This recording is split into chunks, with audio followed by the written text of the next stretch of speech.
তারেক রহমানও যখন হ্যাঁ এর পক্ষে ভোট চায় গণভোটে, সো বাংলাদেশের সামনে তো আর কোনো কুল কিনারা নাই। একমাত্র আমরা দেখেছি আগে বলতো যে মুক্তিযুদ্ধের ঠিকাদার হচ্ছে গিয়ে আওয়ামী লীগ। এটা তো এখন সত্যি আসলেই বা আওয়ামী লীগ প্রমাণিত হয়েছে। জাতি তাদের যতই ভুল থাকুক না কেন শেষ পর্যন্ত তারাই মুক্তিযুদ্ধের ঠিকাদার। হ্যাঁ, কিন্তু আমার প্রশ্নটি হচ্ছে এই যে আপনি বললেন, দেখুন সেই জন্মলগ্ন থেকেই আওয়ামী লীগ দেশের একেবারে তৃণমূল, গরিব, ভুখা, নাঙ্গা সাধারণ মানুষের রাজনৈতিক দল সেই প্রতিষ্ঠা লগ্ন থেকে। কিন্তু আপনি যদি দেখেন দলটির শীর্ষের নেতৃত্বে কারা রয়েছে, তারা তো এই ভুখা নাঙ্গা মানুষের প্রতিনিধি নয়। যাদেরকে মন্ত্রী মিনিস্টার বানানো হয়েছে তারা কারা? আপনি যদি সেই পরিসংখ্যান দেখেন, এই তৃণমূলের মানুষের কাছ থেকে কজনই বা আপনার এই সর্বোচ্চ পর্যায়ে এসেছে, কজনই বা মন্ত্রী এমপি হয়েছে, সেই জায়গাগুলো আওয়ামী লীগ অনুসন্ধান করে ভুলের জায়গাগুলো চিহ্নিত এই 18 মাসে এতটুকু করতে পেরেছে কিনা? এটা তাহলে তো আমার নিজের আসনের কথাও বলতে হবে। সুতরাং দুটো প্রসঙ্গ আনি। একটা হচ্ছে আর কত চুপ করে থাকবেন? না, কেন্দ্রীয় কমিটিতে আওয়ামী লীগের ছাত্রলীগ করার নেতৃবৃন্দ পরবর্তীতে যুক্ত হয়েছিলেন, এটা ঠিক। ধরেন 24-এ আমাদের গোপালগঞ্জে এক আসনে নৌকা প্রতীক মাত্র 10,000 ভোটের ব্যবধানে জয়লাভ করে। এবং আমি আপনাকে দায়িত্ব নিয়ে বলছি যে আমাদের আসনে 90% এর বেশি মানুষ বঙ্গবন্ধুকে মানে অন্ধের মতো ভক্তি করে, শ্রদ্ধা করে, ভালোবাসে এবং শেখ হাসিনা তাদের একমাত্র আস্থার ঠিকানা। মিনিমাম 90%, আমার মনে হয় আরো বেশি হবে, কম নয় চাইতে। তাহলে এই 50% লোক ভোটটা তাহলে কেন নৌকার বিপক্ষে দিল? এটা কিন্তু ছিল তাদের অভিমান, নেত্রীকে জানানো যে আপনি যেটা করছেন বছরের পর বছর এটা আমাদের ভালো লাগছে না। যেহেতু নেত্রীর কাছে তারা পৌঁছতে পারছেন না, তাদের ভয়েস যেতে পারছে না, বা গেলেও হয়তো কর্ণপাত করছে না এরা, সেই প্রতিফলন, সেই ক্ষোভের, দুঃখের, কষ্টের প্রতিফলন। তারা কিন্তু বিএনপি জামাত হয়ে যায়নি কেউ, এখন পর্যন্ত না। ওই যে নীরবে নিভৃত এরকম চুপ করে আছে। কিন্তু রেজাল্টের পরেও আমাদের আসলে ওই বোধোদয়টা হয়নি। হয়নি বলে আমাদের তখন যিনি নৌকা প্রতীকে বিজয় লাভ করেছিলেন, যাকে উনি এখন জেলে আছেন, খুবই খারাপ অবস্থায়। ওনার জন্য আসলে আমাদের মানে খুব অন্যায়ভাবে তাকে বন্দি করে রাখা হয়েছে এবং মিথ্যা মামলায় অবশ্যই। কিন্তু শুধু তো ওনার কারণেই মানুষ বিক্ষুব্ধ ছিলেন তা না, উনি এবং ওনার পরিষদের কারণে মানুষ বিক্ষুব্ধ ছিলেন, এটাই সত্যি। ওনার পরিবারের কারণে, ওনার আত্মীয় স্বজন বা ওনার যে পরিষদ ছিল, যে গ্রুপটা ছিল। ব্যক্তিগতভাবে আমারও ওনার প্রতি কোনো ক্ষোভ নেই, কর্নেল ফারুক খান। হ্যাঁ, তো সেই ওনাকে পরবর্তীতে মন্ত্রী করা হয়েছে। তো এই যে তার মানে কি, এই যে অর্ধেক সংখ্যক লোক 50% যারা তার বিপক্ষে ভোট দিয়েছিলেন, তাদেরকে কিন্তু তাদের যে ভয়েস, ওই ভয়েসটাকে কিন্তু মূল্যায়ন করা হয়নি, বরং অসম্মান করা হয়েছে। ডেকে কথা বলা যেত, কি হয়েছে জানা যেত, বোঝা যেত। কখনো কেউ এসে জিজ্ঞেস করেনি, কোনোদিনও না, যে তোমাদের কিসের দুঃখ, কেন তোমরা এরকম করছো। মানে বললেও কিন্তু এত ভালোবাসে নেত্রীকে আমাদের এলাকার লোকজন, যে ওইটুকুন বললেও হয় না যে আমরা যখন একটু চিৎকার করি, কান্নাকাটি করি, রাগ ক্ষোভটা কিন্তু কমে যায়। সেই মানে সেইটুকুন অ্যাটেনশন তারা কখনো পায়নি, সেটুকুন নোটিস করা হয়নি। তো এই অবস্থা যদি থাকে প্রতিটা আসনে, আমি শুধু আমার আসনের কথা বলছি, এটা নিশ্চয়ই অন্যান্য আসনেও নিশ্চয়ই এরকম ঘটনা আছে।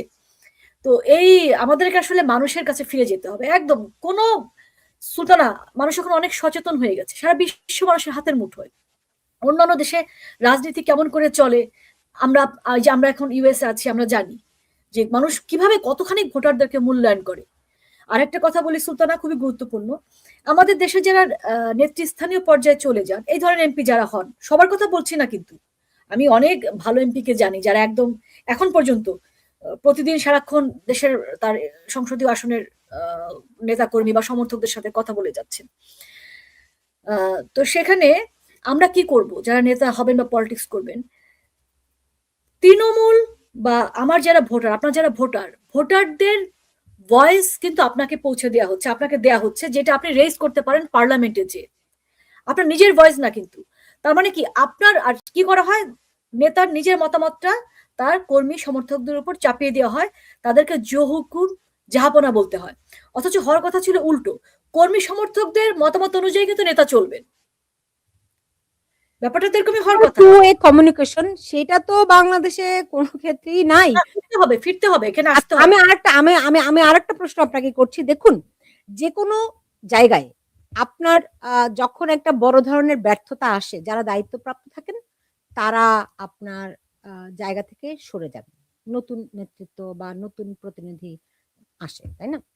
এই যে ২৪ যে আওয়ামী লীগের যে পতন হলো, দল হিসেবে সাংগঠনিক কাঠামোর ভিত্তি করে আওয়ামী লীগ একটা সম্পূর্ণ ব্যর্থ হয়েছে। এটা আপনি নিশ্চয়ই স্বীকার করেন, হ্যাঁ?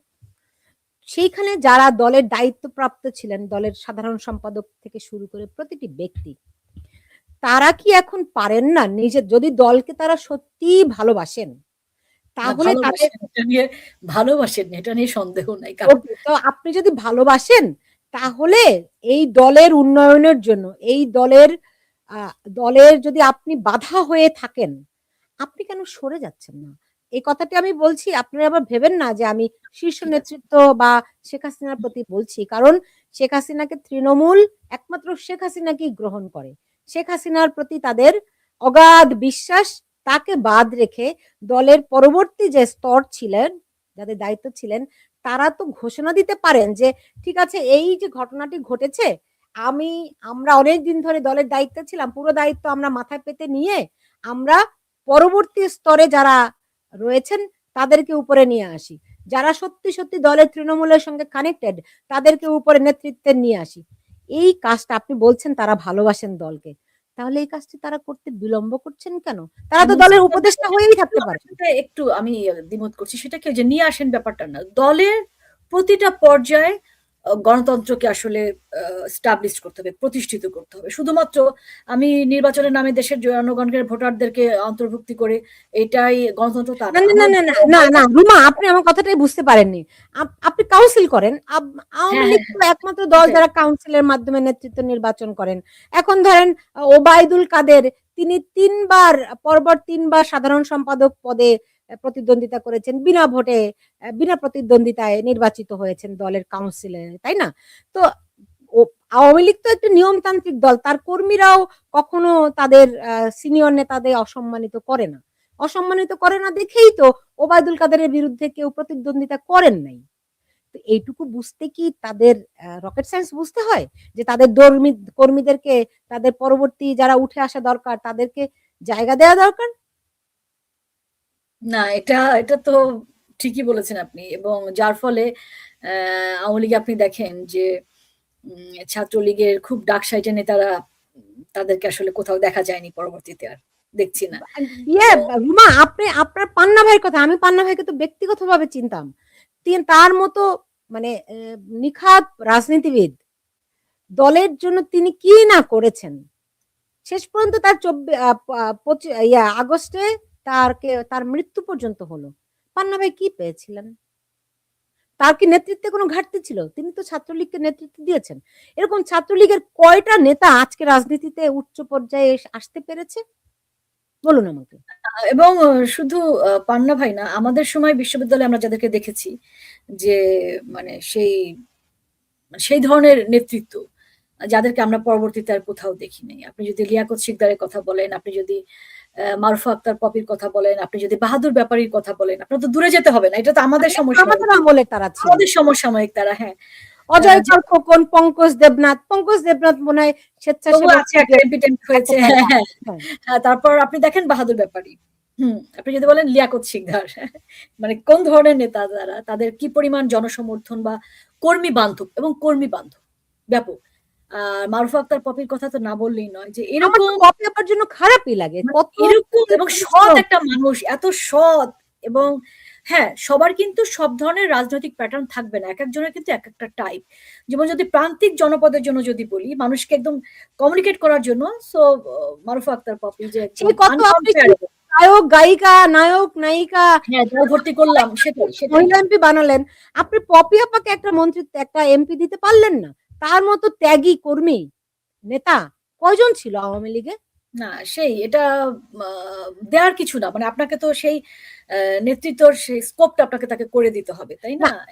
এবং মারুফা আক্তার পপি, তিনি তো সরাসরি ভোটে নির্বাচিত হওয়ার মতো যোগ্য। অবশ্যই, একটা অবশ্যই। সংরক্ষিত আসনও তাকে দেয়া হয়নি। আপনি কোথা থেকে নিঃসন্দেহে, গায়ক, নিঃসন্দেহে। গায়িকা, নায়ক, নায়িকা হ্যাঁ, হ্যাঁ। এদেরকে এনে একদম, জায়গা দিলেন। একদম। কেন? তাহলে রাজনীতির চর্চাটা কোথা থেকে হবে? এবং আমি শেষ করব কিন্তু মানবাধিকার আমার কর্মীদের প্রশ্নটা একটা আপনার আসন কাছে ছিল, আওয়ামী লীগ কি এই জায়গাগুলো আপনি বলছিলেন যে নোটিস বিএনপি করতে পেরেছে কিনা, নোটিস করতে পেরেছে কিনা? আমার কাছে মনে হয় না যে খুব একটা পেরেছে। হুম। আরেকটি প্রশ্ন করি, আপনি শুরুতে বলছিলেন যে বিএনপির কোন রিসার্চ টিম আছে কিনা? আওয়ামী লীগের কোন রিসার্চ টিম আছে? আমরা দেখেছিলাম কি সিআরআই একটা করেছে, হ্যাঁ? শেষ পর্যন্ত তারা ওই কনসার্ট করে, তারা নাটক বানায়, সিনেমা করে, তাই না?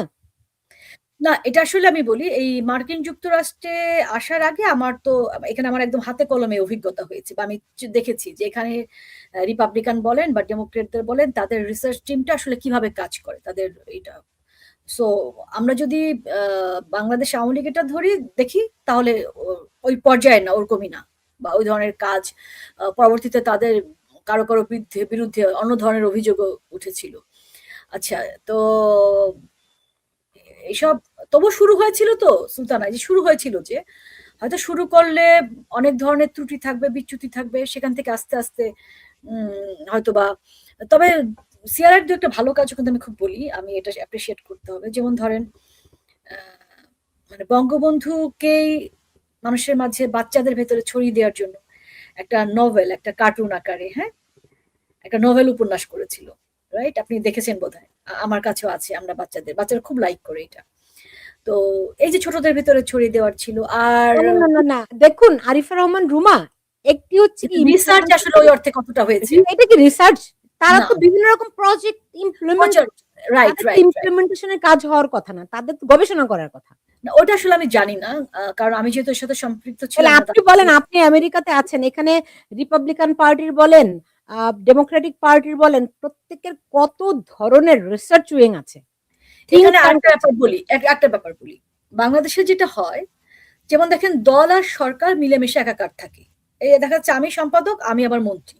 বাংলাদেশে এত ঘনবসতি এবং এত বেশি প্রবলেম, এই দুটো যদি আলাদা না করা যায়, না করে, এটা আওয়ামী লীগ বিএনপি সবার জন্যই বলছি, তাহলে আসলে কাজ করা খুবই ডিফিকাল্ট। আর একটা ব্যাপার বলি, এই যে রিসার্চ টিম বা রিসার্চ অর্গানাইজেশন, তাকেও কিন্তু স্বাধীনভাবে কাজ করার সুযোগটাও দিতে হবে।